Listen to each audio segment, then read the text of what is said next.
कर्नाटक में विधानसभा चुनाव हारने के बाद बीजेपी पहले से ही मुश्किल में दिखाई दे रही थी। लोकसभा चुनाव में बड़ी हार को टालने के बाद पार्टी ने पहली बार राज्य में जेडीएस से चुनाव गठबंधन किया, लेकिन इस गठबंधन को भी जेडीएस चीफ एचडी देवेगौड़ा ने जोरदार झटका दे दिया है, जिससे बीजेपी मुश्किल में दिखाई दे रही है। क्या है पूरी खबर, देखिए इस रिपोर्ट में। लोकसभा चुनाव से पहले बीजेपी के लिए दक्षिण भारत की लड़ाई लगातार मुश्किल भरी होती जा रही है।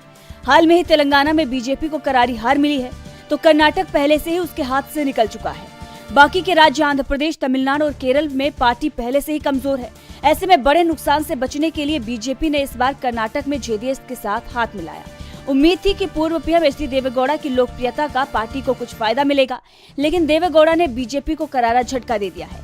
एचडी देवेगौड़ा ने साफ कर दिया है कि वो लोकसभा का चुनाव नहीं लड़ेंगे। उन्होंने कहा है कि अब मैं 90 साल का हो गया हूँ, हमें जो भी सीट मिलेगी, जहां भी जरूरी होगा, मैं वहां जाऊंगा। देवेगौड़ा के चुनाव नहीं लड़ने का ऐलान करने से बीजेपी के लिए मैसूर रीजन की लड़ाई एक बार फिर मुश्किल भरी हो गई है। मैसूर रीजन में बीजेपी पहले से ही कमजोर है। यहाँ पर लोकसभा की 9 सीटें आती हैं और इस रीजन में कांग्रेस पहले से ही बेहद मजबूत है। उसका मुकाबला जेडीएस से होता आ रहा है और अब एचडी देवेगौड़ा के मैदान में नहीं होने से कांग्रेस यहाँ क्लीन स्वीप कर सकती है। यानी देवेगौड़ा के चुनाव नहीं लड़ने से बीजेपी को बड़े नुकसान का डर दिखाई दे रहा है।